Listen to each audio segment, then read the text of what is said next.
السلام عليكم ورحمة الله وبركاته. إن الحمد لله نحمده ونستعينه ونستغفره ونعوذ بالله من شرور أنفسنا ومن سيئات أعمالنا. من يهده الله فلا مضل له ومن يضلل فلا هادي له. وأشهد أن لا إله إلا الله وحده لا شريك له وأشهد أن محمدًا عبده ورسوله. أما بعد، قال الله عز وجل: قد أفلح المؤمنون الذين هم في صلاتهم خاشعون والذين هم عن اللغو معرضون والذين هم للزكاة فاعلون والذين هم لفروجهم حافظون إلا على أزواجهم أو ما ملكت أيمانهم فإنهم غير ملومين. فمن ابتغى وراء ذلك فأولئك هم العادون والذين هم لأماناتهم وعهدهم راعون والذين هم على صلاتهم يحافظون أولئك هم الوارثون الذين يرثون الفردوس هم فيها خالدون. আলহামদুলিল্লাহ, আমি সূরা আল মুমিনুনের প্রথম 10টি আয়াত পড়েছি। আপনারা 10টি আয়াতের ব্যাখ্যা শুনুন ইনশাআল্লাহ। ইনশাআল্লাহ কেউ যাব না, ইনশাআল্লাহ। আমি অনেক দূর থেকে আসছি, আপনারা অনেক কষ্ট করে বসে আছেন, রাত কষ্ট করছেন আমার জন্যই, তাই না? ইনশাআল্লাহ আমি খুব ভালো বক্তাও নাই, কিন্তু আলোচনার মতো আলোচনা করব। শুনলে ভালো লাগবে, আমার মনটা ভরে যাবে যে আমার ভাইরা ভালোবেসে বসে আছেন। ভালোবাসার ফজিলত তো জানেন, সেটা কি? রাসূলুল্লাহ সাল্লাল্লাহু আলাইহি ওয়াসাল্লাম বলছেন, আল মুতাহাবুনা আলা মানা ফিল্লাহি আলা মানাবিরা মিন নূর। কিয়ামতের দিন যারা একে অপরকে আল্লাহর জন্য ভালোবাসবে, মিম্বরের নূরের উপরে থাকবে। ইয়াগবিতুহুমুল আম্বিয়া ওয়াশ শুহাদা, ইয়াগবিতুহুমুল আম্বিয়া ওয়াশ শুহাদা, তাদেরকে গিফতা করবে। গিফতা অর্থ আনন্দ অনুভব করা, হিংসা বিদ্বেষ না। এখানে গিফতার দুইটা অর্থ আছে, একটা আনন্দ অনুভব করা। তারা বলবে যে এটা ভালো কাজে তো করেছে, এরা ভালো কাজে এত ভালো জায়গায় আছে, এটা বলবে। কিন্তু তারাও আরো ভালো জায়গায় আছে নবীরা। তারপরেও যারা একে অপরকে আল্লাহর জন্য ভালোবাসবে, তাদের বিশাল ফজিলত রয়েছে। তা আপনারা আল্লাহর জন্য ভালোবেসেই বসে আছেন, আমি বিশ্বাস করি, আর কোনো কারণ নেই। আরেকটা হাদিস রাসূলুল্লাহ সাল্লাল্লাহু আলাইহি ওয়াসাল্লাম বলেছেন, ওয়াজাবাত মাহাব্বাতি লিল মুতাহাবিনা ফিয়া, আল্লাহর মহব্বত তাদের জন্য অবধারিত যারা আল্লাহর জন্য একে অপরকে ভালোবাসে। ওয়ালিল মুতাবাদিলিনা ফিয়া, একে অপরের জন্য খরচ করে। ওয়ালিল মুতাজাওয়িরিনা ফিয়া, একে অপরের জন্য সাক্ষাৎ করতে যায়। তো এই যে আমাদেরকে আল্লাহ তাআলা এই সুযোগটা দিয়েছেন, এই জন্য আলহামদুলিল্লাহ। আলহামদুলিল্লাহ, দ্বীনের মজলিসগুলো হচ্ছে জিকিরের মজলিস, কোনো সন্দেহ আছে? জিকিরের মজলিস মানে হচ্ছে আমরা যারা আলহামদুলিল্লাহ দিন বুঝার চেষ্টা করি, আমরা বুঝি যে দিন জিকির বলতে কখনো ওই ইল্লাল্লাহ ইল্লাল্লাহ জিকির না, বা জিকির বলতে কখনো আল্লাহ আল্লাহ আল্লাহ আল্লাহ জিকির না, বুঝছেন তো? অথবা কোনো কোনো এলাকা দেখছি জিকির হচ্ছে এগুলিও জিকির না, এগুলি শয়তানের কারসাজি, 100% শয়তানের কারসাজি। এগুলি কোনোদিনই জিকির নয়। সুতরাং জিকির বলতে যেটা বোঝায়, জিকির বলতে যেটা, সেটা হচ্ছে কোরআন এবং সুন্নাহর আলোচনা। কোরআন এবং সুন্নাহর আলোচনা যেটা হবে, এটাই জিকির। রাসূলুল্লাহ সাল্লাল্লাহু আলাইহি ওয়াসাল্লাম বলেছেন, যখনই কোনো মজলিসে জিকির হয়, এরকম মজলিস হয়, আলোচনা হয়, সেখানে আল্লাহ তাআলার ফেরেশতারা ডানা বিছিয়ে দেন এবং সেখানে রহমত নাজিল হয়, প্রশান্তি নাজিল হয়। আল্লাহর কাছে যারা আছে, আল্লাহ তাদের কাছে আমাদের কথা স্মরণ করেন। সুবহানাল্লাহ। আল্লাহ তাআলা আরশের উপরে, তার চারপাশে ফেরেশতারা, আরশের চারপাশে ফেরেশতারা, আল্লাহর চারপাশে বলিনি, আরশের চারপাশে ফেরেশতারা। আল্লাহ তাআলা তাদের কাছে আমাদের কথা যদি কোনো স্মরণ করেন, আমাদের জীবনের বড় প্রাপ্তি না এটা? আল্লাহ তাআলা বলছেন, ফাযকুরুনি আযকুরুকুম ওয়াশকুরু লি ওয়ালা তাকফুরুন, আমাকে স্মরণ করো, আমি তোমাদের স্মরণ করব। আল্লাহু আকবার। ঈমান রাখেন যে আমি একবার আল্লাহু আকবার বলছি, আল্লাহ আমার কথা স্মরণ করবেন, নিঃসন্দেহে ইমান রাখেন এটা, যে আল্লাহ উপরে আমার কথা স্মরণ করবেন। আমি এখানে আল্লাহর কথা স্মরণ করছি, একবার সুবহানাল্লাহ, একবার আলহামদুলিল্লাহ, আল্লাহু আকবার, লা ইলাহা ইল্লাল্লাহ, লা হাওলা ওয়ালা কুওয়াতা ইল্লা বিল্লাহ। এবং এই যে 4টা 5টা কথা বলছি আমি, এগুলি হচ্ছে বাকিয়াতুস সালিহাত। আল্লাহ তাআলা বলছেন, আল মালু ওয়াল বানুনা যিনাতুল হায়াতুদ দুনিয়া, সম্পদ এবং সন্তান দুনিয়ার জীবনের সৌন্দর্য। ওয়াল বাকিয়াতুস সালিহাতু খায়রুন ইনদা রাব্বিকা সাওয়াবান ওয়া খায়রুন আমালা, আর উত্তম যে সমস্ত বাকি থাকে আমলগুলি, এগুলি আল্লাহর কাছে বেশি ভালো, সন্তান এবং সম্পদের চেয়েও বেশি উত্তম। সন্তান যদি আপনি নেক সন্তান বানাইতে পারেন, আপনার কাজে লাগবে। আর নেক সন্তান যদি বানাইতে না পারেন, তাহলে কি হবে? আল্লাহ তাআলা কোরআনে কারীম বলে দিয়েছেন, ইন্নামা আমওয়ালুকুম ওয়া আওলাদুকুম ফিতনা ওয়াল্লাহু ইনদাহু আজরুন আযীম। তোমাদের সম্পদ এবং সন্তান ফিতনা, পরীক্ষার সামগ্রী। আল্লাহ দিয়েও পরীক্ষা করেন, না দিয়েও পরীক্ষা করেন। বুঝেন কিনা? আপনার সম্পদ দিছে, দেখে বেটা দেয় কিনা মানুষকে, আবার নিয়েও যায় যে দিবে না, নিয়ে যাচ্ছি। যারা দেয় আল্লাহ বাড়িয়ে দেয়। রাসূলুল্লাহ সাল্লাল্লাহু আলাইহি ওয়াসাল্লাম বলেছেন, প্রতিদিন 2জন ফেরেশতা নাজিল হয় সকালবেলা। বিশ্বাস করেন তো? একজন বলতে থাকে, আল্লাহুম্মা আ'তি মুমসিকান তালাফা, আল্লাহ যেই ব্যক্তি মানুষকে দেয় না তার পয়সা নষ্ট করে দাও। আল্লাহুম্মা আ'তি মুনফিকান খালাফান, আল্লাহ যেই ব্যক্তি দান করে তাকে বাড়িয়ে দাও। আল্লাহু আকবার। সুতরাং বুঝছেন, সম্পদ দিয়েও আল্লাহ পরীক্ষা করে, না দিয়েও পরীক্ষা করে। সম্পদ দিয়েও পরীক্ষা করেছে। রাসূলের যুগে একজন এসে বললেন, ইয়া রাসূলুল্লাহ, আমাকে দোয়া করেন আল্লাহ যেন আমার সম্পদ দেয়, আমি এমন কাজ করব দেখবেন দিনের জন্য ফেদা কাজ করে ফেলবো। রাসূল বললেন যে এমনও তো হতে পারে যে যখন সম্পদ দিবে তুমি দূরে সরে যাবে। কারণ দোয়া করেন না ইয়া রাসূলুল্লাহ। রাসূল দোয়া করলেন, তার এত সম্পদ হইল, প্রথম জামাত ত্যাগ করলো, দ্বিতীয়ত জুমা ত্যাগ করলো, তৃতীয়ত এখন উপত্যকা দূরে চলে গেল। রাসূলুল্লাহ যাকাতের জন্য লোক পাঠাইলেন, ওই বেটা আবার কইতেছে যাকাত দিলে তো কেমনে দেই, বহুত খরচ আছে, তোমার এইভাবে তো জব দেওয়া যায় না। তো আয়েশা বলছি, ইয়া রাসূলুল্লাহ যাকাত দেয় নাই। আল্লাহ ফাকাদ আগনাহুল্লাহু ওয়া রাসূলু, দেয় নাই কেন? আল্লাহ এবং তার রাসূল তার ধনী, দোয়া করছে রাসূল, আল্লাহ তারা ধনী করে দিছে, এখন সে দিতে রাজি হয় না। কথা বুঝেন? কিন্তু আমাদের অনেকেরই আল্লাহ তাআলা, একটু চিন্তা করেন, আমরা কিন্তু আরো ফকির ছিলাম না? অনেকেই ফকির ছিলাম, অনেকেই একটু ধনী হয়েছি, অনেক একটু ভালো অবস্থানে আছে, অথবা অনেক খারাপ আসিলেও আছে। কিন্তু বেশিরভাগ মানুষই কিন্তু ছোট অবস্থা থেকে ফকিরে থাকে। কারণ দুনিয়াতে যারা আসে তারা কিন্তু কিছু নিয়ে আসে না। মায়ের পেট থেকে কিছু নিয়ে আসে, আবার যখন যাব কিছু নিয়ে যাব না।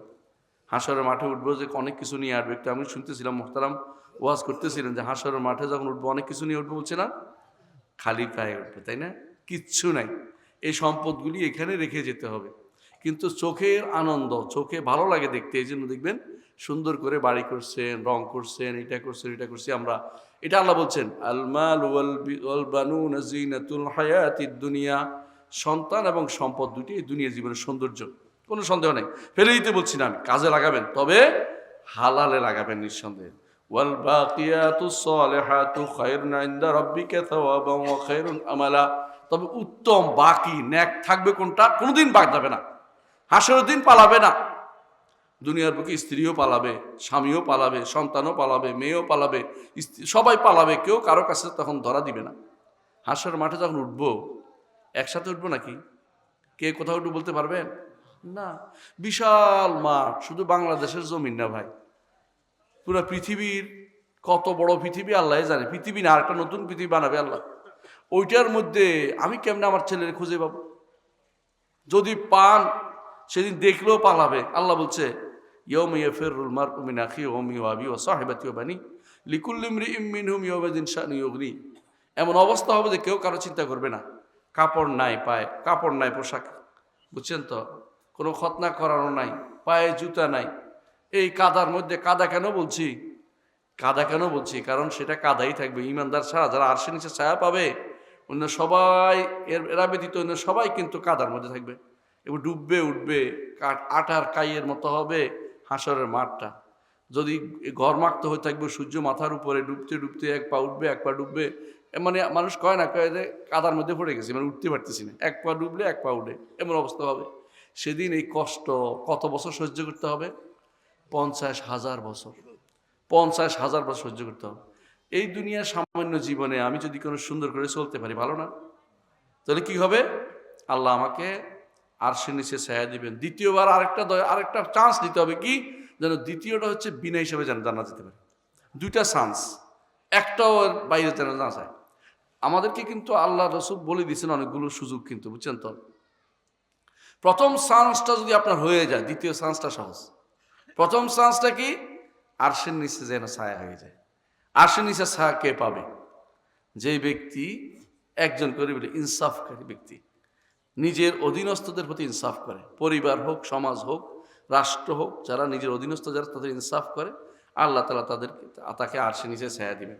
দ্বিতীয় হচ্ছে, সবার নাম বলবো না, কয়েকটা বলবো। একটা হচ্ছে যে ব্যক্তি মসজিদ থেকে আসার পরে মসজিদে আবার যাবে, এই যে মসজিদ আপনাদের সামনে, এই জন্য অন্তরের ভিতরে কেবল কখন যাব এই এর পরে নামাজটা কখন, আজান দিলেও কিনা টেনশন থাকে, এই ব্যক্তি আল্লাহ তাআলা আরশের নিচে ছায়া দিবেন। আল্লাহু আকবার। 3 নম্বর হচ্ছে যেই ব্যক্তি যৌবন, এই আমাদের এখানে অনেক যুবক ছেলে আছে, যার যৌবনটা আল্লাহর ইবাদতে বড় হয়েছে। অর্থাৎ সে, আমাদের দেশে অনেকেই বলে যৌবন বয়সে অনেকে ভুল করে, না, এটা কিন্তু ঠিক না। ভুল করলেও ভুল যেন না হয় এটা চেষ্টা করতে হবে। যেই যুবক মনে করবে যে আমি আরশের নিচে ছায়া যেতে চাই, আমি ভুলটা করতে চাই না, এখনো তার সময় আছে। যখনই মনে করবে এটা ভুল হইলে হয়েছে, আমি এখন থেকে তওবা করলাম, আরশের নিচে ছায়া পেতে হবে, আমি আল্লাহ তাআলার আরশের নিচে ছায়া পাওয়ার জন্য আমি এখন থেকে আর ভুলগুলি করবো না, সে কিন্তু আরশের নিচে ছায়া পাবে, আলহামদুলিল্লাহ। তারপরে আরেকজন ব্যক্তি ডান হাতে যা দান করেছে বাম হাত জানতে পারেনি, কাউকে বলে নাই, কাউকে বলে, সে কিন্তু আরশের নিচে ছায়া পাবে, আরশের নিচে ছায়া পাবে। আরেক ব্যক্তি যাকে খারাপ মহিলা ডাকছে খারাপ কর্মের জন্য, সে বলছে আমি আল্লাহকে ভয় করি, আমি অপকর্ম করব না। এইভাবে রাসূলুল্লাহ সাল্লাল্লাহু আলাইহি ওয়াসাল্লাম আমাদেরকে জানিয়েছেন কিভাবে দুনিয়াতে চলতে হবে। এইটা যদি কোনো আমার কাজ হয়, ইনশাআল্লাহ আরশের নিচে সেদিন ছায়া পাবো। এই প্রথমটা যদি ভালো হয়, পরেরগুলি আরো ভালো হবে। প্রথমটা ভালো হওয়ার জন্য এর চেয়ে আগে একটা ভালো কাজ করতে হবে, সেটা কি জানেন? কবরের প্রথম ধাক্কাটা, বিশ্বাস করুন, যদি কবরের প্রথম ধাক্কাটা ভালো হয়ে যায়, এরপরে আর কোনোদিন অশান্তি নেই। সহজ কথা। প্রথম ধাক্কাটা কি? মার রব্বুকা ওয়ামা দিনুকা ওয়ামান নবিয়ুকা, তোমার রব কে, তোমার দিন কে, তোমার নবী কে। তোমার রব কে, তোমার দিন কি ছিল এবং তোমার নবী কে ছিলেন, এই প্রশ্ন উত্তর সুন্দর করে দিতে হবে। এই প্রশ্ন উত্তর কে দিতে পারবে? আল্লাহকে যারা রব মেনেছে। ইন্নাল্লাযীনা ক্বালু রাব্বুনাল্লাহু সুম্মা ইসতাকামু তাতানাজ্জালু আলাইহিমুল মালাঈকাতু আল্লা তাখাফু ওয়া লা তাহজানু ওয়া আবশিরু বিল জান্নাতিল্লাতী কুনতুম তুআদুন। যারা বলবে আমার রব আল্লাহ, বলেন আল্লাহ আমার রব, তিনি ব্যতীত কেউ কারো ইবাদত করি না, তার কাছে ছাড়া কারো কাছে চাই না, তিনি ব্যতীত কারো কাছে হাত পাতি না, তিনি কিছু কারো কাছে সাহায্য চাই না, তিনি ব্যতীত কারোর জন্য মানত করি না, তিনি জন্য কারো নামে জবে করি না, তিনি জন্য কারো কাছে মাথা নত করি না, কারোর জন্য সেজদা করি না, কারোর জন্য রুকু করি না, আমি একমাত্র আল্লাহর জন্য সবকিছু করি। এই ব্যক্তি এই কথা বলে যদি মৃত্যু পর্যন্ত যেতে পারেন, মৃত্যুর সময়ে ফেরেশতা নাজিল হবে। বারা ইবনে আযিব বর্ণিত হাদিসে এসেছে, রাসূলুল্লাহ সাল্লাল্লাহু আলাইহি ওয়াসাল্লাম বলেছেন, মৃত্যুর সময় ফেরেশতা এসে মালাকুল মউত আসার আগেই, মালাকুল মউত এসার আগেই, মৃত্যুর অনেকগুলি ফেরেশতা আছে, তারা ঠিক চোখের দূরত্বে বসে থাকে। তখন দেখবেন যে অনেকে তাকায়, মানুষগুলি কারা সুন্দর মানুষ আসছে বলতে থাকে, অনেকে এই যে সুন্দর মানুষগুলি ঘরে আসতে দাও, ঘরে আসতে দাও বলতে থাকে, বুঝবেন যে আলহামদুলিল্লাহ বেটার অবস্থা ভালো আছে। মানে বলতে থাকে, বুঝবেন যে কেন, ওই দেখতে থাকে, দেখে ওই সময় দেখতে থাকে। কেন, কোত্থেকে নিয়ে আসে?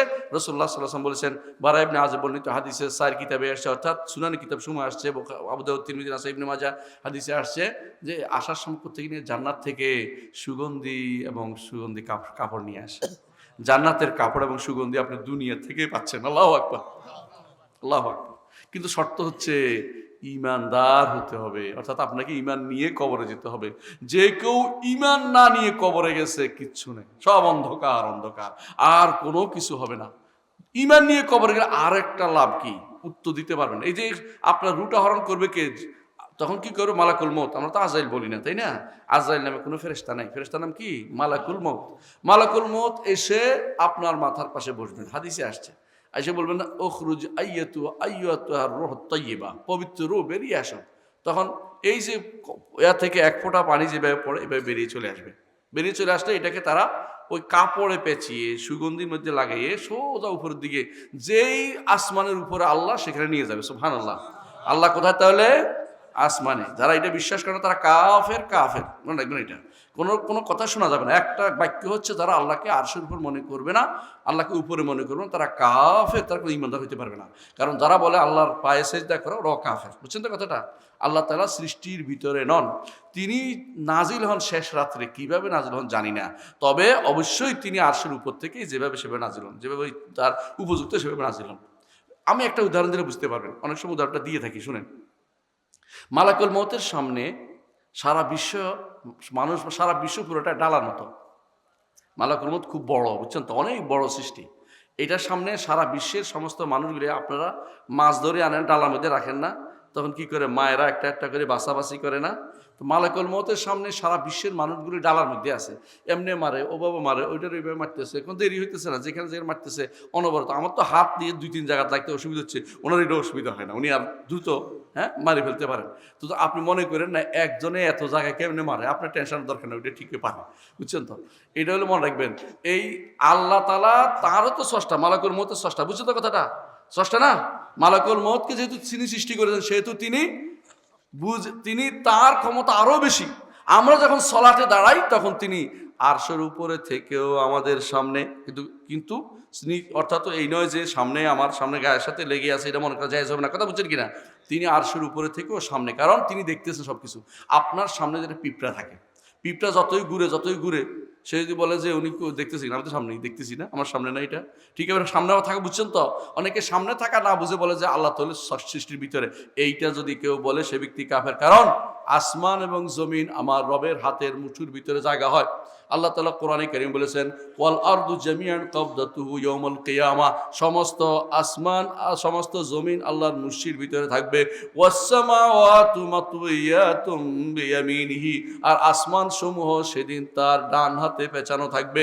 আল্লাহ তাআলা সেদিন সম্পর্কে বলছেন, ইয়াউমা নাতুইস সামাআ কাতাইয়িস সিজিল লিল কুতুব, যেদিন আমরা ভাঁজ করব আসমান সমূহকে, যেভাবে কাগজ একটার উপর একটা রাখে না, সেভাবে আল্লাহ তাআলা রাখবে, হাতের মধ্যে রাখবে।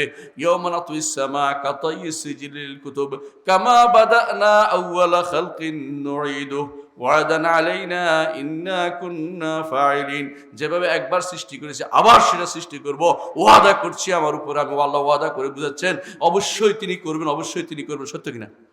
আল্লাহর ওয়াদা সত্য। ওয়ামান আসদাকু মিনাল্লাহি কিলা ওয়ামান আসদাকু মিনাল্লাহি হাদিসা, আল্লাহর চেয়ে সত্য কথক আর কেউ নেই। আল্লাহ কোরআনে কারিমে যা বলেছেন, পড়বেন আর কাঁদবেন, যে ব্যক্তি এটা করতে পারবে, আল্লাহ তাআলা জান্নাত অবধারিত করে দিবেন। আরশের নিচে ছায়া পাবে আরেকজনের কথা মনে পড়ছে বলি। তিনি হচ্ছেন ওই ব্যক্তি, যে ব্যক্তি একান্তে আল্লাহর কথা স্মরণ করছে। আল্লাহর কথা কি স্মরণ হয় বলেন গো? আল্লাহর কথা স্মরণ এইভাবে হয় যে আল্লাহর সামনে আমাকে দাঁড়াতে হবে। আমি একটা ছোট্ট পোকা, একটু চিন্তা করেন তো, কত পোকা, বিশাল আল্লাহ তাআলা কত বড় আজিম, তিনি কাবীর, তিনি কাবীর এবং আজিম। আমি একটা ছোট্ট জিনিস, আমাকে যদি কোনো তিনি দয়া না করেন, আমার কি পারবার উপায় আছে? তিনি যদি বলেন যে এইগুলি সব জাহান্নামে দিয়ে দেয়, কিচ্ছু করার নেই। দুনিয়াতে যে নেয়ামত ভোগ করছি, তা এই নেয়ামতের শুকরিয়া আদায় কেউ করতে পারবে না, কেউ করতে পারবে না। ওয়া ইন তাউদ্দু নি'মাতাল্লাহি লা তুহসুহা ইন্নাল ইনসানা লাযালুমুন কাফার, আল্লাহর নেয়ামত যদি কেউ গণে, কোনোদিন শেষ করতে পারবে না, কোনোদিন শেষ করতে পারবে না। আমাদের হুদাইফির নাম শুনেছে, আলী আব্দুর রহমান হুদাইফি, মুসলিম নবীর ইমাম, আমার 100 বর্ষই বয়সী আমার ওস্তাদ, তিনি সরাসরি ওস্তাদ। তিনি আমাকে এই টেবিলে চেয়ারে বসে পড়াইছেন বিশাল সময়, 6 মাস অনবরত এভাবে পড়াইছেন, আকীদার মানহাজ পড়াইছেন। তো তিনি একদিন একটা মুসলিম নবীর খুতবা একটা হাদিস বলেছেন। হাদিসটা হচ্ছে, এক লোকে 70 বছর আল্লাহর ইবাদত করছে। 70 বছর ইবাদত করার পরে যেখানে ইবাদত করছে সেখানে আর কিছু নাই। প্রতিদিন আল্লাহ তার জন্য একটা আপেলের ব্যবস্থা করত আর সুমিষ্ট পানির ব্যবস্থা করত। সেটা ছিল এই সাগরের মাঝখানে আপেল এবং সুমিষ্ট প্রতিদিন থাকতো। সে আর কিছু করে না, বিয়ে স্বাধীনে কিছু, শুধু ইবাদত করে করে মরে গেছে। মরার সময় আল্লাহ তাআলা বলছেন, আদখিলু আবদি বিরহমাতিয়াল জান্নাহ, আমার বান্দাকে আমার রহমতে জান্নাতে প্রবেশ করাও। বেটার মনে আসছে, আমি তো এত বছর ইবাদত করলাম, আল্লাহ তো একটু বললো না। এই যে আমাদের মনের ভিতরে আছে না, যে 10টা টাকা দিছি, একটু মারহাবা দিল না। তো বেটা মনে হইতেছে যে আমি যে এত আবাদত করলাম কিছু বললো টুললাম তো আল্লাহ বলছে, আল্লাহ ইয়া রব্বে বে আমালি, আল্লাহ আমার আমলে। তাই নাকি? তোমার আমল তো দেখো তুমি। ফাতাহ লাহু নেমাতাল আইন, তার চোখে যে নেয়ামত দেখেছে এইটা খুলে দিছে, আর সমস্ত আমল শেষ হয়ে গেছে। এর নিঃশ্বাসের নেয়ামত বাকি, পানির নেয়ামত বাকি, আরো সব নেয়ামতে বাকি, একটা দিয়ে কি হয়েছে, সব শেষ হয়ে গেছে। এবার হচ্ছে আদখুলু আবদি নার, আমার বান্দাকে জাহান্নামে দাও, কারণ শেষ হয়ে গেছে, তার নেয়ামত তো ভোগ করে ফেলছে, সে যায় সে আবাদত করেছে, নেয়ামত শেষ হয়ে গেছে, এখন কি করবে? ইয়া রব্বে আদখিলনি জান্নাতে বিরহমাতিক, এবার বুঝে আসছে আল্লাহ আমাকে জান্নাতে, আপনার রহমতে আমাকে জান্নাত দিন। সুতরাং আগে থেকে বুঝে গেলেই ভালো। আমাদেরকে এমন কোনো কাজ করে যাচ্ছি না যে একবারে কবরে গেলে দেখবেন যে ফুল চন্দন নিয়ে বসে আছে, তা কিন্তু না। আপনি কি দেখবেন, কবরে যাইয়া আগে থেকে আল্লাহর উপর সবসময় ভরসা করবেন যে আল্লাহ তাআলা আমি যা করছি যেন নষ্ট না হয়, আমি যা নষ্ট না হয়। নষ্ট কখন হয়? শিরিক যখন হয়, কথা বুঝছেন তো? নষ্ট তখন হয় কুফর যখন হয়, নষ্ট হয়ে যায়, কমে যায় যখন বেদাত হয়, কমে যায় যখন বড় গুনাহ হতে থাকে। গুনাহ হইলে গুনাহ কি করে আস্তে আস্তে কমায় দেয়, ইমান কমে, ইমান বাড়ে। এটি আমাদের আকীদা ও বিশ্বাস। যে ব্যক্তি মনে করবে ইমান কমে না বাড়ে না, সে ব্যক্তি আমাদের আকীদা বিশ্বাসে নাই, সে ব্যক্তি কোরআন সুন্নাহ সম্পূর্ণ বিরোধী। আল্লাহ কোরআনে বারবার বলেছেন লিয়াজদাদাল্লাযীনা আমানু ঈমানা, ঈমানদারদের ঈমান যেন আমরা বাড়িয়ে দেই। আল্লাহ বাড়িয়ে দেয়। কেউ বলতে পারবে না আবু বকর ঈমান আমার ঈমানের মতো একরকম, কথা বলার কোনো অধিকার কারো নেই। আবু বকর ঈমানের এক পাল্লায়, আর দুনিয়ার সমস্ত মানুষের ঈমান এক পাল্লা করলো, আবু বকর ঈমান ভারী হবে, কারণ তিনি হচ্ছেন আল্লাহ রাসূলের এমন লোক যাকে রাসূলুল্লাহ সাল্লাল্লাহু আলাইহি ওয়াসাল্লাম সিদ্দিক বলেছেন, এবং তিনি হচ্ছেন এমন সত্যবাদী যার জন্য এই লোকগুলি খুব কমই হয়ে থাকে। দেখেন আল্লাহ তাআলা বলছেন, কি বলছেন কোরআনে কারীমে? আল্লাহ তাআলা উলাইকাল্লাযীনা আনআমাল্লাহু আলাইহিম মিনান নাবিয়্যিন ওয়াস-সিদ্দীকিন ওয়াশ-শুহাদা ওয়াস-সালিহিন। কয় শ্রেণী? 4 শ্রেণী। নবীদের পরেই সিদ্দিকদের স্থান, সিদ্দিকদের পরেই শহীদদের স্থান, শহীদদের পরেই নেককারদের স্থান। কথা বুঝছেন তো? এর মধ্যে আপনি যদি সিদ্দিকদের জায়গায় উঠতে পারেন তা আপনি সেরা, কারণ আপনি নবুয়তের জায়গায় উঠতে পারবেন না, তাহলে কি হবে? সিদ্দিকদের জায়গায় উঠতে পারবেন আপনি। সিদ্দিক কোনটা? সবসময় শহীদ হওয়া আপনার দ্বারা সম্ভব না, কারণ যুদ্ধ নাই। কথা বুঝছেন? এখন ওই মারামারি করে মরে গেলে শহীদ হয় না, এটা আলাদা কথা, এটা কেউ বানিয়ে শহীদ বানায় ফেলবেন না। তবে বলতেছি, যেই ব্যক্তি আল্লাহ তাআলা সিদ্দিকের দরবার হচ্ছে কোনটা? এতক্ষণ যেটা বললাম, কোরআন পড়েই যখন আল্লাহ এটা বলছেন এটা সত্য। ওয়ামান আসদাকু মিনাল্লাহি হাদিসা, আমার রব বলছে এটা সত্য। যেভাবে রাসূলুল্লাহ সাল্লাল্লাহু আলাইহি ওয়াসাল্লাম বলেছেন যে হাসরের এই মৃত্যুর সময় ফেরেশতা আসে, এসে কি সুসংবাদ জানায়, হ্যাঁ, তাকে বের করে নিয়ে আসে এবং নিয়ে যায় আল্লাহ তাআলার কাছে। নিয়ে গেলে এরপর রুটার কি হয়? বলে যে আল্লাহ তাআলা বলেন যে আমার বান্দার রুটাকে ইলিয়িন স্থান করে দাও। কিন্তু যদি কাফের ফাসিক ফাজের হয়, বুঝলেন, কাফের হয়, তখন তার রুটাকে কোথায় নিয়ে যায়? উপরের দিকে উঠতে দেওয়া হয় না। যখন সে ফেরেশতাদের দেখতে পায়, তখন সে ভয় পেয়ে থাকে, এদিকে তাকায় ওদিকে তাকায়, অথবা চোখ বন্ধ করে থাকে, অথবা ভয়ে এরকম করতে থাকে, ওরকম করতে থাকে, লাফালাফি করতে থাকে। বুঝছেন তো? অনেক মৃত্যুর সময় দেখবেন এরকম করতেছে। তখন সে এরকম কারা দেখতে পাচ্ছে, ফেরেশতাদের দেখতে পাচ্ছে। হ্যাঁ, ইয়াউমা ইয়ারাউনাল মালাইকাতা লা বুশরা ইয়াউমাইযিন লিল মুজরিমিন ওয়া ইয়াকুলুনা হিজরাম মাহজুরা। যেদিন ফেরেশতাদের দেখবে, এদিন ভয়ে কম্পিত হয়ে থাকবে তারা, কারণ ইয়াদরিবুনা উজুহাহুম ওয়া আদবারাহুম, তারা মুখে মারে এবং তার চেহারায় মারে, পিছনে মারতে থাকে। কেন? তারে দেখা মাত্র রুটা সারা শরীরে আঙ্গুলের মাথার পর্যন্ত চলে যায়। ইয়াদরিবু মিনহুম কুল্লু বানান, হাদিসের কুল্লা বানান, হাদিসে আছে রাসূলুল্লাহ সাল্লাল্লাহু আলাইহি ওয়াসাল্লাম বলেছেন যে রু তখন আঙ্গুলের মাথা পর্যন্ত চলে যায়। কথা বলছেন কিনা? আঙ্গুলের মাথা চলে যায়, এগুলো পিঠে বের করতে হয়। এখন সারা শরীরকে পিঠে বের করার পরে যে দুর্গন্ধ বের হয়, এর উপর দিকে উঠতে দেওয়া হয় না, বরং তাকে বলে আমার এই বান্দার রুটা কোথায় দাও? সিজ্জিনে দিয়ে দাও। সিজ্জিনে দিয়ে থাকে, এই অর্থ হচ্ছে আমরা হয় সিজ্জিনে নয় লিন, এর মাঝখানে কোনো জায়গা নেই। কথা বলছেন কিনা? মাঝখানে কিছু নেই। আপনি কোথায় যাবেন আপনার রুটা, এটা সিদ্ধান্ত নেবেন। আপনি দুনিয়া থাকতে সিদ্ধান্ত নেবেন। আপনি ঈমানদার থাকতে পারেন তাহলে সেরা, গুনাহগার হইলেও ঈমানদার থাকেন, ঈমানটা ঠিক রাখেন। আল্লাহ তাআলা এই জন্য ঈমানদারের জন্য জান্নাতের কথা বলেছে, ইন্নাল্লাযীনা আমানু ওয়া আমিলুস সালিহাতি কানাত লাহুম জান্নাতুল ফিরদাউসি নুজুলা খালিদিনা ফিহা লা ইয়াবগুনা আনহা হিওয়ালা। আল্লাহ তাআলা বলছেন যারা ঈমান আনবে, আমল সালেহ করবে, জান্নাতুল ফিরদাউস তাদেরকে দেয়া হবে। আল্লাহু আকবার। দুইটা জিনিস চাচ্ছে আপনার কাছে। আপনি দুনিয়ার বাড়ি করেন, ঘর করেন, সমস্যা নাই। আপনি দুনিয়াতে অনেক সুন্দর সুন্দর চলেন, সমস্যা নাই। আপনার আল্লাহ নেয়ামত দিছে, আপনি গাড়িতে চলেন, সমস্যা নাই। নেয়ামত দিছে, সুন্দর কাপড় পরেন, সমস্যা নাই। কিন্তু ঈমান আমল শর্টে লাগবে। এই দুইটা বাদে আপনার প্রত্যেকটি মানুষের লাগবে। এমন নয় যে হুজুরের লাগবে, আমার লাগবে না, এরকম না। হুজুরে খাওয়াই দিলে হইব, কথা কিন্তু এরকম না। কথা বুঝেন কিনা? আমার দেশে কি করে, সারা বছর কোনো খবর রাখে না। ওই বছরের শুরুতে ধান আসে, তখন হুজুর একবার দাওয়াত দেয়। আপনাদের এলাকায় আসে, ভালো এলাকা, এই জন্য বলতেছি। কোনো কোনো এলাকায় কি করে, হুজুর একবার দাওয়াত দিয়ে খাওয়াই দিলে মনে করে বুঝি আমার কাম শেষ। আর যারা আরো বেদাতি, ওরা কি করে, মিলাদ পাঠ করায়। আর বছরের শুরু হলে তো কথাই নাই, বছরের শুরুতে যেন মিলাদের একটা হিড়িক পড়ে যায় বিভিন্ন জায়গাতে।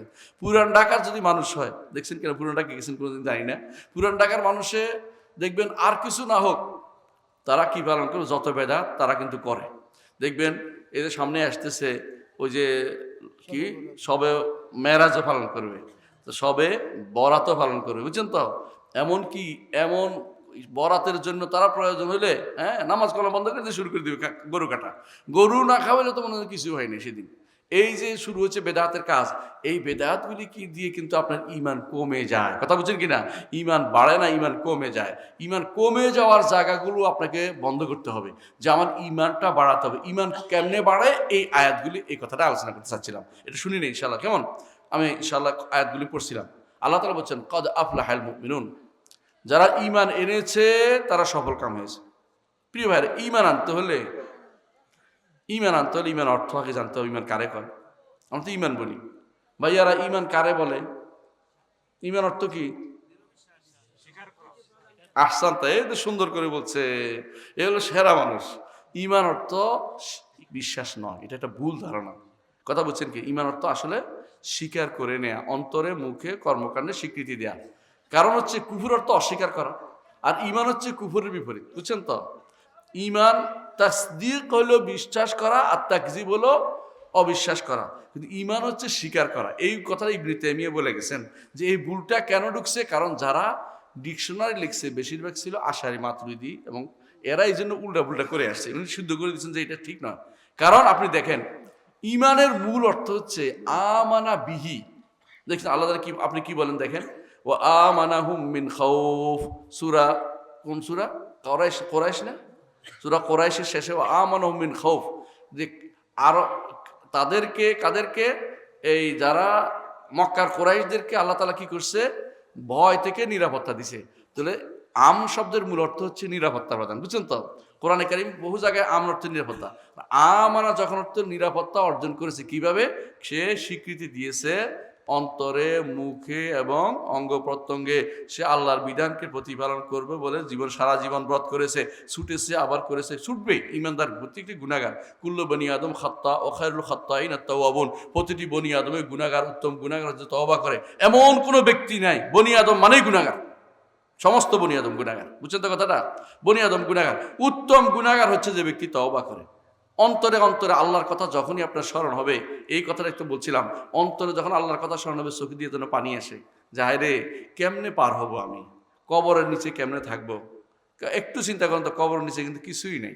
এত সুন্দর বাড়িঘর, এখানে তো মাশাআল্লাহ বসার জন্য কি দিয়েছে, খড়ের ব্যবস্থা করে দিয়েছে। কবর নিচে এটাও দিবে না, শুধু একটা কাপড় দিয়ে রেখে দিবে। যদি কোনো ওই অন্য কবর হয় ভিতরের দিকে দিবে, নাহলে সোজা একদম প্লাট রেখে চলে আসবে আপনাকে। কিছুই করার নাই, কিছু খাওয়া, কোনো কিছু নাই, মানে শান্তি অশান্তি কিছু, মানে এরপরে কি হবে কারো চিন্তা নাই, শুধু রেখে চলে আসতেছে। এই অবস্থা। তারপরে হাসর কবরে থাকতে হবে কত বছর আমরা জানি না, হাসর মাঠে কত বছর, এরপরে জান্নাত না জাহান্নাম জানি না। এই চিন্তা করে যে ব্যক্তি আল্লাহকে ভয় করে চোখের পানি ছেড়ে দিবে, আল্লাহ তাকে আরশের নিচে ছায়া দিবে। আল্লাহু আকবার। তো আরশের নিচে ছায়া পাওয়ার জন্য এটা একটা বিশেষ জরুরি জিনিস, এটা একটা বিশাল গুরুত্বপূর্ণ জিনিস। আরশের নিচে ছায়া পাওয়ার জন্য দুনিয়াতে আল্লাহর কথা স্মরণ করা। দুনিয়াতে আল্লাহর কথা যদি আপনি স্মরণ করতে পারেন, বুঝবেন যে সর্বক্ষণ স্মরণ করতে পারেন, আপনার এইটার নাম হচ্ছে ইহসান। আন তা'বুদাল্লাহা কাআন্নাকা তারা ফা ইল্লাম তাকুন তারাহু ফাইন্নাহু ইয়ারাক। এমন করে আল্লাহর ইবাদত করবেন যে আপনি আল্লাহকে দেখছেন। এটা সম্ভব হয় না আমাদের। এটা কার হয়? নবী রাসূলদের, সিদ্দিকদের হয়। ওরা এইভাবে সিদ্দিক মর্যাদা যারা আছে, তারা ইবাদত করার সময় বুঝে যে আল্লাহকে দেখছি। কিরকম দেখা, রকম হিসাবে নয়, আল্লাহকে দেখছি মনে করে ইবাদত করতেছে, ভয়ে ভয়ে মরে যাচ্ছে, আল্লাহকে দেখতেছি। আপনি যদি কোনো দেখেন, এখানে যদি কোনো কথার কথা একজন প্রধান উপদেষ্টা এসে যায়, আপনি কি করবেন? নড়বেন চড়বেন না, নাক কোন ভুল ধরে ফেলে, বুঝছেন না কথাটা? আমরা তো বাংলাদেশের তথাকথিত অমুক তমুক, কিন্তু আল্লাহ তাআলার দিকে তাকিয়ে যে ব্যক্তি দুনিয়ার ইবাদত করতে পারে সে ব্যক্তি কিন্তু অন্যায় দিয়ে যেতে পারে না, মোটে যেতে পারে না। এই জন্য এইটার নাম হচ্ছে আল্লাহ, এটার নাম হচ্ছে মুশাহাদা। পিসাবদের মুশাহাদা না, পিসাবদের আল্লাহ দেখে ফেলে, আমরা দেখে ফেলে বলিনি, কথা বলছেন কিনা? দ্বিতীয়টা, এটা কম লোকেই পারে, দ্বিতীয়টা সবাই করতে হবে বাধ্যতামূলক। সেটা কি? আল্লাহ আমাকে দেখছেন। ফাইলাম তাকান তারাও ফাইন ইয়ারাকা, আল্লাহ অবশ্যই আমাকে দেখতেছেন। রাতের অন্ধকারে কোন কি করতেছে আল্লাহ দেখে না? পাশের ঘরে ঘুরতেছে কে দেখে না? কোথায় ঘুরতেছে দেখে না? অবশ্যই দেখেন। আপনি মনে করতেছেন কেউ দেখতেছেন, আমার রব কিন্তু দেখতেছেন আপনাকে। রাসূলুল্লাহ সাল্লাল্লাহু আলাইহি ওয়াসাল্লাম বলেছেন যে এই আল্লাহ তাআলা ওইটাও দেখেন। হাদিসে আলেমরা বলেন যে ওইটা কোনটা আপনি বুঝবেন, এটা যে কালো পিঁপড়া কালো পাথরের উপরে অন্ধকার রাত্রিতে যখন ঘুরে বেড়ায় দেখে কিনা, আল্লাহ তাআলা ওইটাও দেখতে পান। আও কাযুলুমাতিন ফি বাহরিল লুজ্জি ইয়াগশাউ মাউজুম মিন ফাওকিহি মাউজ। বুঝছেন তো? আল্লাহ তাআলা উদাহরণ দিচ্ছে যে ঢেউর নিচে ঢেউ, তারপর নিচে যদি কোনো অন্ধকার থাকে, তার উপরে যদি কোনো, আল্লাহ দেখতে পায় কিনা থাকে? অবশ্যই দেখতে পায়। আল্লাহ তাআলা সব আমাদের সব দেখতে পাচ্ছেন। আমি যেখানে বসে আছি দেখতে পাচ্ছেন, আমি যে কথা বলে দেখতে পাচ্ছেন, হাত নাচতে দেখতে পাচ্ছেন, কোনো কিছু আল্লাহর কথার বাইরে নেই। এটা নাম হচ্ছে মুরাকাবা। নাম কি? মুরাকাবা। এই মুরাকাবা যে ব্যক্তি অন্তরে ধারণ করতে পেরেছে, যদি গুনাহ করতে পারে না, গুনাহ করতে গেলেই যে কবে যে আল্লাহ তো দেখতেছেন, কিভাবে কি করি, কিভাবে কি করি। এই জন্য ঈমানদারের প্রথম জিনিসটা জানতে হবে যে ঈমান কাকে বলে। ঈমান হচ্ছে শুধু বিশ্বাসের নাম নয়। আমাদের সমাজে ঈমান অর্থ বিশ্বাস হওয়ার কারণে কি সমস্যা জানেন? নামাজ পড়ে না, রোজা রাখে না, কিচ্ছু করে না, উল্টাপাল্টা করে। এরপর আমার বিশ্বাস ঠিক আছে, ঈমান ঠিক আছে। তোর ঈমান কেমনে ঠিক থাকলো? এটা কিরকম জানেন? কোনোদিন দাঁত মাজে নাই, এরপরে আমার দাঁত পরিষ্কার। দাঁত মাজে না, তারপর দাঁত পরিষ্কার, এইটুকু কোনোদিন হইতে পারে না। ঈমানদার অবশ্যই তিনটার ভিতরে থাকতে হবে। আহলুস সুন্নাত ওয়াল জামাতের আকীদা এটা, আহলুল হাদিসদের আকীদা এটা, সালাফিদের আকীদা এটা, যে তাকে অবশ্যই কিছু ঈমানের তিনটি বড় বড় অংশ মেনে নিতে হবে। একটা কি? অন্তরে, মুখে এবং কর্মকাণ্ডে। শুধু অন্তরেও কিছু আমল আছে, শুধু মুখেও আছে, শুধু অঙ্গ প্রত্যঙ্গও আছে, বুঝছেন তো? কিন্তু সবগুলি অন্তরের সম্পর্ক রয়েছে। অন্তরের সম্পর্ক ছাড়া কোনোটাই হয় না। আপনি হাত দিয়ে যদি কোনো এমন কোনো কাজ করছেন যেটা অন্তরে নাই, এটা কিন্তু সওয়াবের আশা করা যায় না। অন্তর না থাকলে সওয়াব হবে না, কিন্তু অন্তর দিয়ে কাজগুলি করতে হয়। আচ্ছা, ঈমান তো হলে আনতে হবে, তাই না? ঈমান আনতে হবে। ঈমান আনলে আল্লাহ বলছে সফল কাম হবে। তাহলে ঈমান আনার ক্ষেত্রে কি, ঈমান আনতে হলে কি কি বিষয়ের উপর আনতে হবে? ঈমানের ৬টি রকম আছে। কয়টা? ৬টা। আমানতু বিল্লাহি ওয়া মালাইকাতিহি ওয়া কুতুবিহি ওয়া রুসুলিহি ওয়াল ইয়াউমিল আখির ওয়াল কদরি খাইরিহি ওয়া শাররিহি। তাই আছে এগুলি? আমি যদ্দূর বলছি এদূর ৮টা, বাকিটা কিন্তু আপনি বানাইছেন, এই জন্য আমি বলিনি। আপনারা মনে করছেন আমি বলিনি, ইচ্ছে পারি না বলতে, না? ওইটা না পারাই ভালো। মিনাল্লাহ তাআলা কোনো হাদিসে আসে নাই, ওয়াল বাআসে বাদাল মউত আসে নাই। আপনারা এটা ওই যে মুখস্থ করছেন ছোটকালে কায়দা বগদা দিয়ে থেকে এখনো বলে যাচ্ছেন, এটা কিন্তু বলা যাবে না। ঈমান রকম হচ্ছে ৬টা। দেখছেন আমাদের ধরে ফেলছে আপনাকে, না নাই আর নাই। এটাই, এই ৬টাই মূলত রোকন। আর বাকি আসলে ইয়াউমুল আখির যেটা, শেষ দিবস যেটা, এটাই বাস। বাস, বুঝছেন তো? ওয়াল বাআসে বাদাল মউত, মৃত্যুর পরে পুনরুত্থান তো শেষ দিবস রে ভাই। তো দুইবার কয় কেন? এটা জানে না যে কি পড়তেছি, এটাও জানে না, মুখস্থ করে ফেলছে।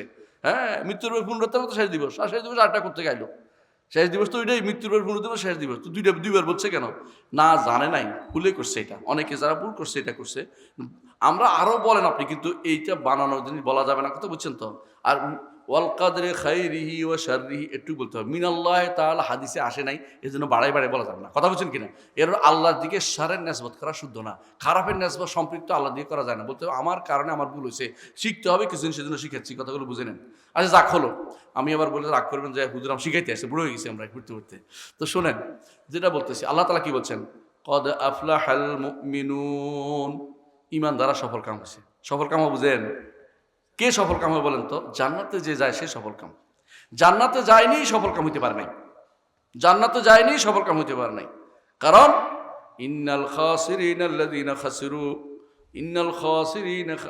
খাসিরু আনফুসাহুম আহলিহিম ইয়াউমাল কিয়ামাহ, তারাই ক্ষতিগ্রস্ত, সফল কাম হইতে পারে নাই যারা কিয়ামতের দিন নিজেকে এবং নিজের পরিবারকে ক্ষতিগ্রস্ত করেছে। অর্থাৎ প্রত্যেকের দায়িত্ব দুইটা, কিন্তু আপনার দায়িত্ব, আপনার পরিবারের দায়িত্ব আপনার।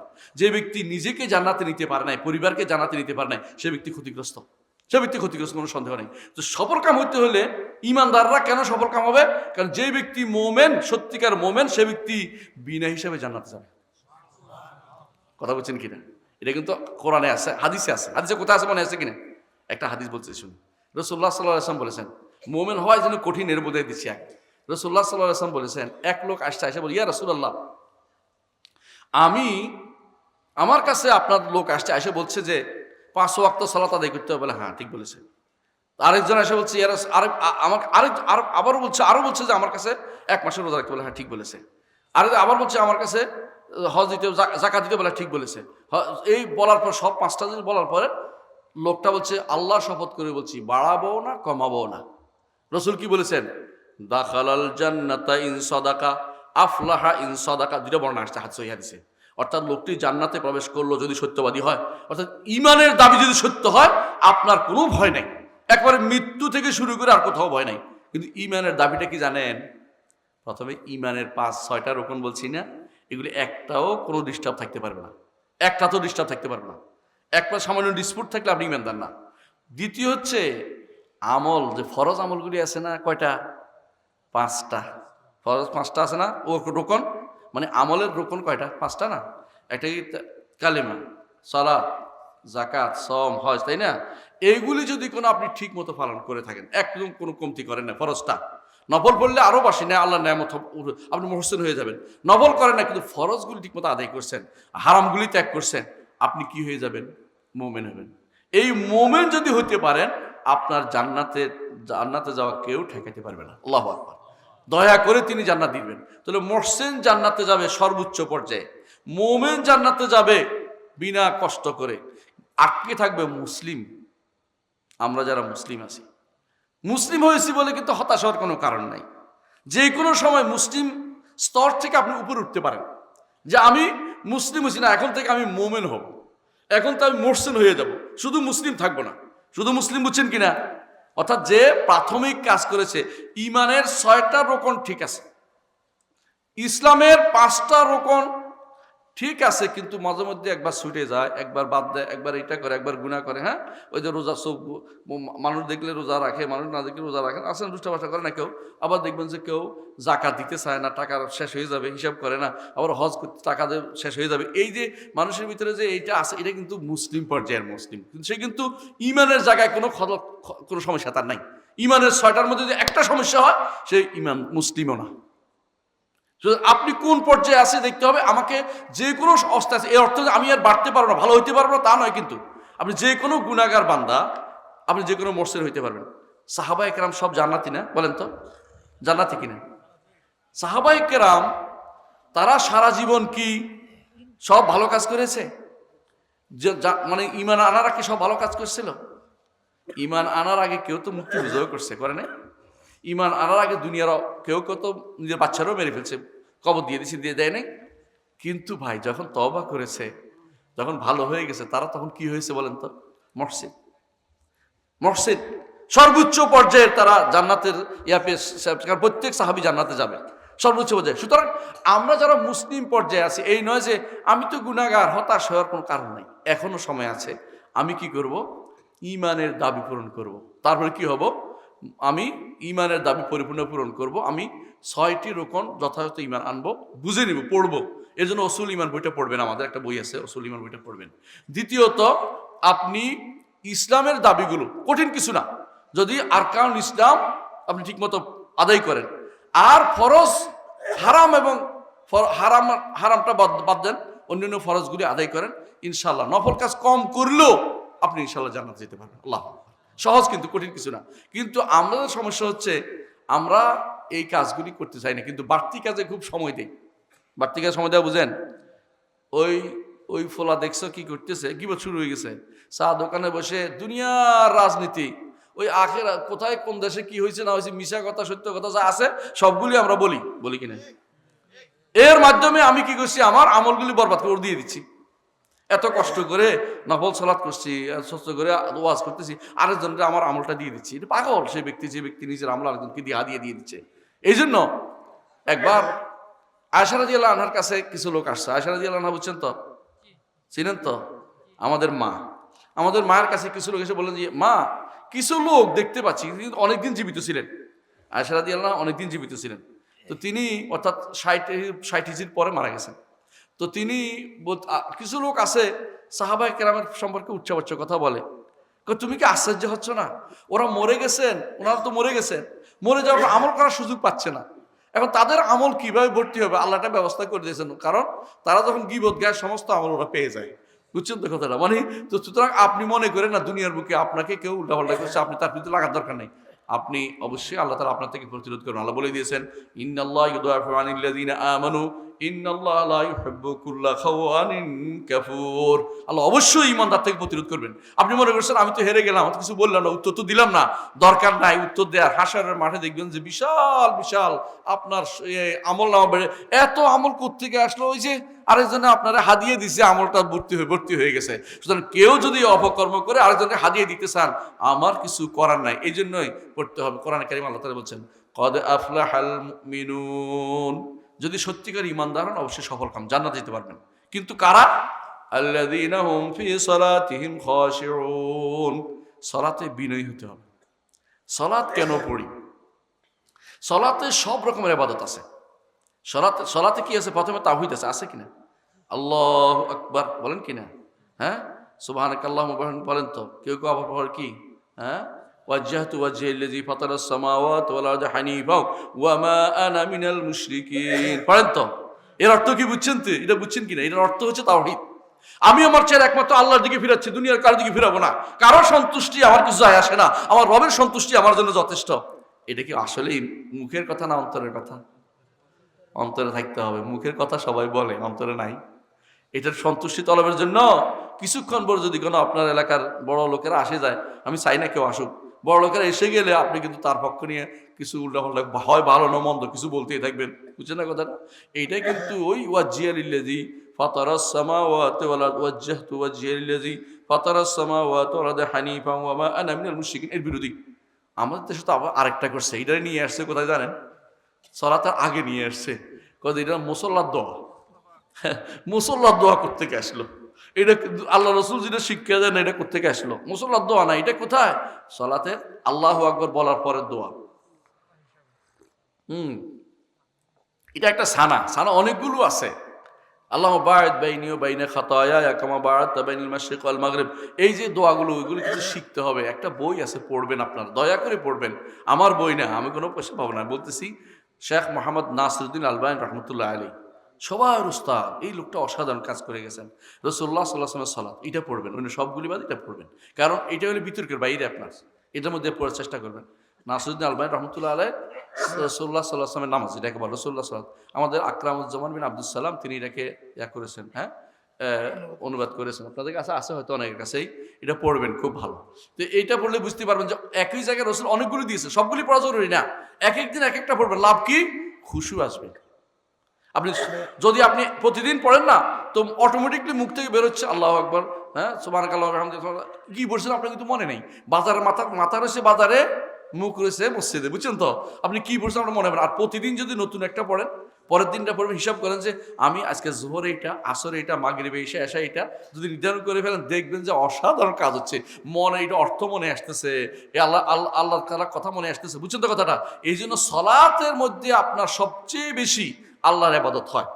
আল্লাহর ইবাদত এগুলির মধ্যে সবচেয়ে বেশি ইবাদত। এই জন্য রাসূলুল্লাহ সাল্লাল্লাহু আলাইহি ওয়াসাল্লাম বলেছেন যে উত্তম ইবাদত হচ্ছে as-সালাতু আলা ওয়াক্তিহা, as-সালাতু আলা ওয়াক্তিহা। বুঝছেন তো? সবচেয়ে বেশি উত্তম ইবাদত হচ্ছে সালাত, কারণ সালাতের মধ্যে সব আছে, এমনকি বিনয় আছে না? যখন আপনি যান মাথা থাকেন না সেজদার জায়গার দিকে, অন্য সময় তো এদিক সেদিক তাকান, তখন তাকান না কেন? কারণ বিনয়ের বাইরে চলে যাচ্ছে, সেজদার জায়গার বাইরে যাওয়া যাবে না। সেজদার জায়গা কিন্তু আপনার প্রত্যেকটা অবস্থা আপনি সেজদার জায়গা আপনার চোখ থাকতে হবে। অনেকে আছে কি করে জানেন তো? এটা ভুল। কি করে? রুকুতে গেলে আঙ্গুলের নখ, কি আঙ্গুল নখ বেশি সুন্দর নাকি? কি জন্য তাকায় থাকে আঙ্গুলের নখের দিকে? কোথায় তাকাতে হবে? সেজদার জায়গায়। সেজদার জায়গায় এই যে পিঠটা টান থাকবে, মাথাটা সোজা থাকবে। আর যে নখের দিকে তাকান, মাথা নিচে দিকে নেমে গেছে, ওই সোজা হয় নাই। বুঝছো তো? সেজদার রূপটা আসে নাই, যেটা বিনয়ের রূপটা আসে নাই। আর যখন সেজদা যাবেন তখন সেজদার জায়গাতে আসে না। সেজদা হচ্ছে সবচেয়ে বিনয়ের জায়গা। মুহাম্মদ রাসূলুল্লাহ সাল্লাল্লাহু আলাইহি ওয়াসাল্লাম বলেছেন আকরাবু মা ইয়াকুনু আবদু মির রাব্বিহি ওয়া সাজিদ, একজন মানুষ তার রবের সবচেয়ে কাছে থাকে যখন সে সেজদারত থাকে। এই জন্য সেজদার মধ্যে রাসূলুল্লাহ সাল্লাল্লাহু আলাইহি ওয়াসাল্লাম বেশি বেশি দোয়া করতে, বা কামিলুন ইস্তাজাবা লাকুম, তোমার দোয়া কবুল হওয়ার বেশি উপযোগী। সেজদার মধ্যে বেশি দোয়া করবেন। আর আমাদের মধ্যে সেজদা কি পড়ছি, সুবহান সুবহান সুবহান সুবহান। একটু সুন্দর করে পড়েন, এক দরকার হলে একবার পড়েন, না পারলে 3 বার পড়তে পারলে সবচেয়ে সুন্দর কাজ। সুবহানা রাব্বিয়াল আ'লা, সুবহানা রাব্বিয়াল আ'লা, সুবহানা রাব্বিয়াল আ'লা। বলবেন যে মা পিছনে মানুষ এই শেষ হয়েছে। শোনেন, কোনোদিন একটা দিনই দেখবেন ব্যস্ততা কোনোদিন শেষ হবে না। মানুষ যতক্ষণ আছে ব্যস্ততা থাকবেই। ব্যস্ততা আপনার শেষ হয়ে যাবে এক সময়, যখন আপনার নিঃশ্বাসটা চলে যাবে। নিঃশ্বাস চলে গেলে আর কোনো ব্যস্ততা নেই। আপনি দেখবেন যে ব্যক্তি খুব ব্যস্ত, মরে গেছে, আর কারো কোনো টেনশনও নাই। আর যতক্ষণ জীবিত আছে সবাই তারে ব্যস্ত থাকতেছে। আপনি আল্লাহর সালাত আদায় করার সময় কোনো ব্যস্ত দেখাবেন না, দয়া করে। কি করবেন? একমাত্র আল্লাহর সাথে, যে আল্লাহর জন্য বিনয় প্রকাশ করছি, কথা বলতেছি, আল্লাহ জবাব দেবেন। আল্লাযীনা হুম ফি সালাতিহিম খাশিউন, সালাতে সে বিনয় অবনত। সালাতে কেন বিনয় অবনত, কিভাবে হবে? সালাতে বিনয় হবে ওই ব্যক্তি যে ব্যক্তি অর্থ বুঝবে। অর্থ বুঝলে বিনয় আসবে। আমি একটা অর্থ বুঝেই বলি, দেখবেন। আলহামদুলিল্লাহি রাব্বিল আলামিন, সমস্ত হামদ কাকে বলে জানেন? ভয় মিশ্রিত প্রশংসা, আশা মিশ্রিত প্রশংসা, বড়ত্ব মিশ্রিত প্রশংসা। বুঝেন কিনা? দুনিয়ার বুকে কখনো কখনো প্রশংসা করেন কেন? টাকা দিবে। প্রশংসা করেন কেন? ভোট দিলে পরে কি করবে? হ্যাঁ, যদি কোনোদিন যায় কাজে লাগবো। বুঝেন না কথাটা?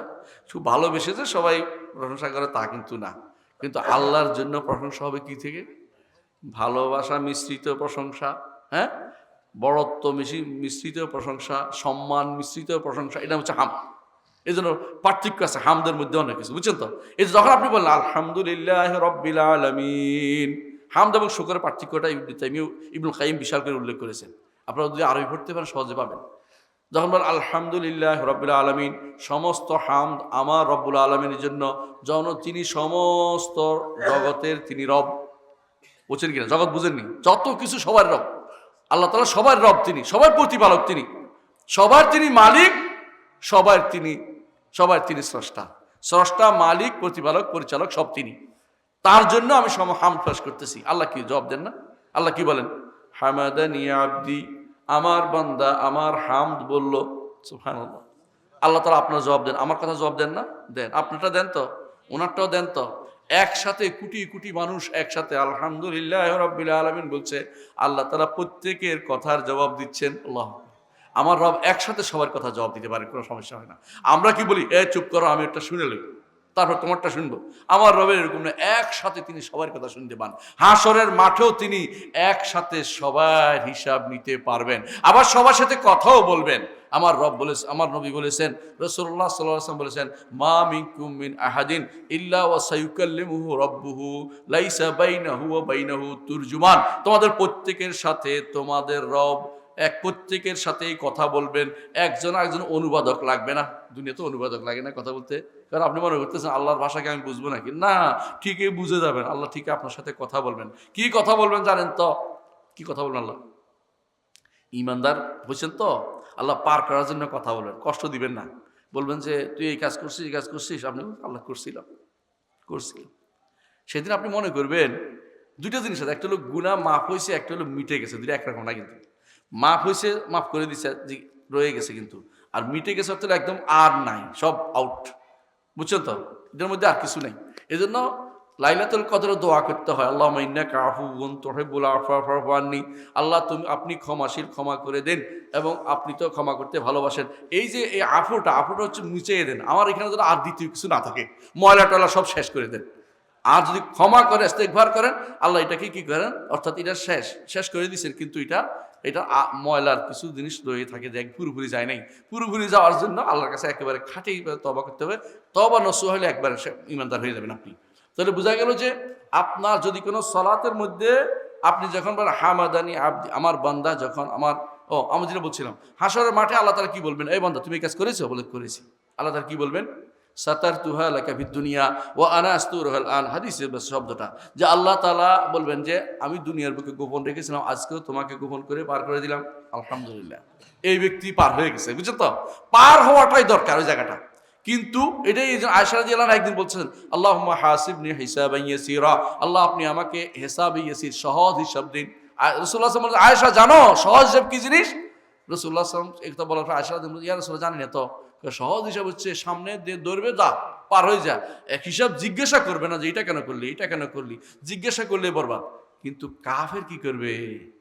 কাফের বলবে যে করি না এগুলি, মানে দুনিয়াতে তো পণ্ডিতি করছে না মানুষের, ওখানে পণ্ডিতি করবে, সালাকি করবে, সালাকি কি আপনার আমল নামা আমি কি দেখছি নাকি লিখতে, বুঝলেন নাই? অস্বীকার করবে যে এই আমল নামার আমি মানতে চাই না, এই আমল নামা তো আমি দেখি নাই, আপনার ফেরেশতা লিখছে, আমি কি দেখছি নাকি, এর কি ভালো মন্দ কি লিখছে আমি কেমনে বুঝবো? সত্য আমার উপর মিথ্যা কথা লিখে দিচ্ছে, কইতে পারবে তারা, বুঝছেন তো? সেদিন আল্লাহর উপর তারা মিথ্যাচার করবে, নাউজুবিল্লাহ। কাযাবু আলাল্লাহ, আল্লাহ তাআলা কোরআন বলেছে উজু মুসওয়াদ্দা, চেহারা কালো হবে সেদিন তাদের। তো আল্লাহ তাআলা কি করবেন সেদিন? কি বলেন? আল ইয়াউমা নাখতিমু আলা আফওয়াহিহিম, মুখ বন্ধ, ঠিক আছে, হ্যাঁ, ওয়া তুকাল্লিমুনা আইদিহিম ওয়া তাশহাদু আরজুলুহুম বিমা কানু ইয়ামালুন, এখন হাতেও কথা বলবে, পায়েও কথা বলবে। ওয়া ক্বালু লিজুলুদিহিম লিমা শাহিদতুম আলাইনা, চামড়াও কথা বলবে, ভাই চামড়াও কথা বলবে। ওয়া ক্বালু লিজুলুদিহিম লিমা শাহিদতুম আলাইনা, চামড়া কথা বললে তখন কাফের বলবে কি জন্য আমার বিরুদ্ধে তুমি সাক্ষ্য দিচ্ছ, করো নাকি? তুমি তো সারাদিন কথা বলতে না, এখন কথা শুরু করে দিছো কেন? তুমি চুপ করো। বলছে আনতাকানাল্লাহুল্লাযী আনতাকা কুল্লা শাইইন ওয়া হুয়া খালাকাকুম আউওয়ালা মাররাতিন ওয়া ইলাইহি তুরজাউন। কোরআন শরীফে আয়াত পড়তেছি ভাই, আমি কিন্তু বানাই করতেছি না, একটাও, প্রত্যেকটা কোরআন শরীফে আয়াতে বলতেছি। তখন কি বলবে? আনতাকানাল্লাহুল্লাযী আনতাকা কুল্লা শাই, যে আল্লাহ সবাইকে কথা বলেছেন, আজকে তিনি আমাকে কথা বলতে নিয়ে দিয়েছেন, আমি কথা না বলে থাকবো না। এই চামড়া, তোমাকে নাদুস নুদুস করার জন্য এত কিছু করছি, আর তুমি আমার বিরুদ্ধে সাক্ষ্য দিচ্ছ? কোনো কথা নাই, সে বলে দিবে সবকিছু, এখন আর কি কিছু করার নাই। এরপর আরেকটা রয়েছে, জমিনও সাক্ষ্য দিবে আপনার বিরুদ্ধে। অর্থাৎ যদি কাফের হয়ে আপনি বাঁচতে চেষ্টা করেন, বাঁচতে পারবেন না। হাসরের মাঠে না যেয়ে থাকতে পারবেন? কেউ হাসরের মাঠে না যেয়ে দেখতে পারবেন। আল্লাহ বলছে কি, ওয়া হাশারনাহুম ফালাম নুগাদির মিনহুম আহাদা, হাসর মাঠে উপস্থিত করেছি, একটারও ছাড়ি নেই। হাসর মাঠে চুরি করে কোথাও বসে থাকতে পারবেন যে আল্লাহ দেখে নাই? দেশে তো কত কি আছে, হ্যাঁ, কত জায়গায় লুকানো জায়গা আছে, হ্যাঁ, এক দেশ থেকে আরেক দেশে পালিয়ে যায়, হ্যাঁ, ওই দেশে অবস্থান করে যেন সরকার ধরতে না পারে। ওখানে কিন্তু তা নয়, ধরে ফেলবে আপনাকে, খুঁজে কোথাও পালাইতে পারবেন না, পালানোর কোনো জায়গা নেই। কারণ এমন একটা মাঠ, যে মাঠে কোনো গাছ নাই, পালা নাই, কোনো পাহাড় নাই, পর্বত নাই, একেবারে সমান দুদু মাঠ, এমন সমান মাঠ আল্লাহ তাআলা ডাক, কাছে শুনলে যেরকম দূরে এরকম শোনা যাবে, এরকম অবস্থা, দূরে কাছে কোনো দূর নেই, কারোর জন্য কোনো কিছু অংশ দূর নেই, অর্থাৎ সবার জন্য সমান, সবার জন্য সমান আল্লাহর কাছে। তো সেই জায়গাতে আপনি পালাইতেও পারবেন না, কারণ ওয়াল মালাকু আলা আরজাইহা, ফেরেশতারা আসমানের চারপাশ দিকে পাহারা দিচ্ছে, হ্যাঁ, ওয়া ইয়াহমুলু আরশা রাব্বিকা ফাওকাহুম ইয়াওমাইদিন তামানিয়া, আল্লাহ তাআলা সেদিন আল্লাহ তাআলা আরশকে সেদিন 8 জন ফেরেশতা বহন করবে, বুঝছেন কিনা? আল্লাহর আরশ বহন করে, আল্লাহকে বহন করার কথা বলছি আমরা না, আল্লাহকে বহন করার ক্ষমতার কারণে আরশ বহন করছে, আল্লাহর ঠাট বা ঠাট, আল্লাহর মর্যাদা সম্মান রক্ষার্থে 8 জন ফেরেশতা সেদিন আরশকে বহন করে থাকবে। বুঝেন কিনা? আরশ কিরকম, আরশের কথা হাদিসে আসছে কিরকম। আরশ আর কুরসির মধ্যে পার্থক্য আছে, এটার নাম কুরসি, কিন্তু এটা আরশ না। আরশ হচ্ছে 4 পা আছে, বুঝছেন তো? আরশের 4টা কওয়ায়েম আছে। এটা যেমন ওই রাজা বাদশাদের কি থাকে, কুরসি ছাড়াও একটা বসার জায়গা থাকে, বিশাল সুন্দর। আল্লাহর আরশ কত বড় এটা আপনি কল্পনা করতে পারবেন না। আরশ কত বড়, কুরসির ভিতরে আসমান জমিন মরুভূমিতে ফেলে দেয়া 7টা মুদ্রার মতো কুরসির ভিতরে। আরশ কত বড় একমাত্র আল্লাহ ছাড়া কেউ জানে না, বুঝছেন তো? এটা কত বড়। আর কুরসি হচ্ছে আরশের সামনে ফেলে রাখা ছোট ভূমি একটা। তো আরশ কত বড় আল্লাহ ছাড়া কেউ জানে না। এই আরশ বহন করবে কয়জন? 8 জন ফেরেশতা সেদিন, আল্লাহ কোরআন কারীমে বলেছেন। এই সেদিন যদি আপনি সফরকাম হইতে চান, সালাতের মধ্যে অবশ্যই খুশু যেন থাকে। সালাত যখন বলবেন আলহামদুলিল্লাহ রাব্বিল আলামিন, আল্লাহ কি বলে? হামাদানি আবদি। আর যখন বলেন আর রহমানির রহিম আসনা আলাইয়া আবদি, আল্লাহ বলতে থাকেন, জবাব দিয়ে থাকেন। আপনি যখনই সালাত আদায় করবেন তখনই মনে করেন যে আমার আল্লাহ আমার কথা জবাব দিচ্ছেন, আমার আল্লাহ আমার কথা জবাব দিচ্ছেন। তো আপনি একসাথে পড়বেন না। আমরা কিভাবে পড়ি? আলহামদুলিল্লাহ মালিক আপনি কিন্তু আল্লাহকে, মানে আল্লাহ জবাব দিতেই পারেন, কিন্তু আপনাকে জবাব দেওয়ার মতো মানসিকতা আপনার আসে নাই যে আল্লাহ আমার কথা জবাব দিচ্ছেন, এটা আসা দরকার। আমার নবী মুহাম্মদুর রাসূলুল্লাহ সাল্লাল্লাহু আলাইহি ওয়াসাল্লাম প্রতি আয়াতে থামতেন, সুন্নাত। এটা সুন্নাত। আমার দেশে কি করে? আলহামদুলিল্লাহ রাব্বিল আলামিন আর রহমানির রহিম, দুইটা একসাথে পড়ে থামছে। কে? আলহামদুলিল্লাহ রাব্বিল আলামিন আর রহমানির রহিম মালিকি ইয়াউমিদ্দিন, প্রতি আয়াতে থামেন, সুন্নাহ মোতাবেক পড়েন। দেখবেন যে অর্থ বুঝে পড়েন আর আল্লাহর কাছে নিজেকে সঁপে দেন, এবং যদি উত্তর দিতে পারেন যদি আল্লাহর উত্তর আল্লাহ তাআলা মনে করতে পারেন যে আল্লাহ উত্তর দিচ্ছে আমার, আপনি সেরা, আপনি ঠিকই সফল হবেন। আপনি এই সালাত আপনার বিনয় হবেই হবে। আপনি যখন সেজদায় যান তখন কি বলেন? সুবহান রাব্বিয়াল আলা, আমার রব তিনি যিনি একেবারে সবচেয়ে উপরে, যিনি আরশের উপরে, তিনি আমার রব। কয়বার বলেন? কয়বার বলেন? 3 বার, আরো বেশি বেশি বলেন। যতক্ষণ পর্যন্ত আপনার অন্তর প্রশান্তি আসতেছে না যে আমার রব উপরে, ততক্ষণ পর্যন্ত বলতে থাকবেন, কোনো সমস্যা নেই। আমার রব উপরে, এটা অনেক সময় মাথা আসে না, এটা আনা পর্যন্ত থাকবেন যে আমার রব উপরে। আলা, আলা মানে উপরে। তিনি কি দিক, দিক থেকে উপরে? 3টা উপর। তার সম্মানের দিক থেকে উপরে, ক্ষমতার দিক থেকে উপরে, অবস্থানের দিক থেকে উপরে, 3 দিক থেকে আমার রব সবার উপরে। কথা বলছেন কিনা? আযীম, সুবহান রাব্বিয়াল আযীম, আমার রব অনেক বড়, অনেক বড়। এটা অন্তরে আসতে হবে আপনার। যখন আপনি রুকুতে যান বলতে হবে। আবার যখন বসেন, আত্তাহিয়াতু লিল্লাহি, আমার রবের জন্য যত রকমের স্তুতি, যত রকমের সম্মান, যত রকমের মর্যাদা আমার রবের জন্য নির্ধারণ করছি। ওয়াসসালাওয়াতু ওয়াত-তাইয়্যিবাতু, যত ইবাদত আছে, সালাত আছে, সব আমার জন্য। তাইয়্যিবাত, উত্তম কথাও আমার রবের জন্য দিচ্ছি। বুঝছেন তো সবগুলি? এইভাবে আসবেন। হ্যাঁ, অনেকে এইটার তো বানাই হচ্ছে কি মেরাজের রাত্রির ঘটনা। যারা এটা বলছে মিথ্যা কথা বলছে। মেরাজ রাত্রি এমন কোনো ঘটনা ঘটে না। কথা বলেন কিনা? অনেকেই বলছে জানেন, রসুল বলছে আত্তাহিয়াতু লিল্লাহি ওয়াসসালাওয়াতু ওয়াত-তাইয়্যিবাত। হ্যাঁ, তো আল্লাহ নাকি বলছে আসসালামু আলাইকা আইয়ুহান নবী। এটা বানোয়াট কথা, এটা বিশ্বাস করবেন না। এটা বসে বসে কেউ কেউ ওয়াজ করে, দেখছেন না আপনাদের এই ওয়াজের মধ্যে, মাহফিলের মধ্যে ওয়াজ করে, এগুলি বিশ্বাস করবেন না। এটা কোনো ওইখানকার ঘটনা নয়। এটা রাসূলুল্লাহ সাল্লাল্লাহু আলাইহি ওয়াসাল্লামকে আল্লাহ তাআলা শিখিয়ে, আল্লাহ রাসূল সাল্লাল্লাহু আলাইহি ওয়াসাল্লামকে কে শিখিয়েছেন? জিবরিল আমিন শিক্ষা দিয়েছেন কিভাবে বলতে হবে। জিবরিল আমিন শিক্ষা দিয়েছেন, ওই দিনের ঘটনা নয়। অর্থাৎ ইয়ার ওই মেরাজের রাত্রির ঘটনার সাথে এটা সম্পৃক্ত করা উচিত হবে না। অনেক কিছুই তো আমরা গোজামিল দিয়ে চলি। গোজামিল না দিয়ে কোরআন এবং সুন্নাহ ভিত্তিক জীবনযাপন আমাদের করতে হবে। কি বুঝাতে পারছি কথাটা? আলহামদুলিল্লাহ। আল্লাযীনা হুম ফি সালাতিহিম খাশিউন, যারা সালাতের মধ্যে বিনয়বান থাকে। বিনয় থাকতে হবে সালাতের মধ্যে। কতক্ষণ বক্তা আসছেন? আচ্ছা, বক্তাকে ছেড়ে দেবো ইনশাআল্লাহ। ইনশাআল্লাহ। বক্তা কে? ও তুমি বসে থাকার কোনো অসুবিধা নেই। আমি বলতেছি আমাকে। তারপর ও তোমাকে ছেড়ে দেবে, একটু বড় অসুবিধা নেই। হ্যাঁ, বক্তা আছে। হ্যাঁ, তারপরে হচ্ছে ওয়াল্লাযীনা হুম আনিল লাগবি মুরিদুন। আনিল লাগব, লাগব বুঝেননি? দুনিয়া আমরা এমন সব কাজ করি, লাগব কিন্তু বুঝেন কি? লাগব বেহুদা কাম, তার কোনো অপকারিতা উপকারিতা কিছুই নেই। এটা নাম লাগব বলে। ভালো, এটা ভালো বলা যাচ্ছে না।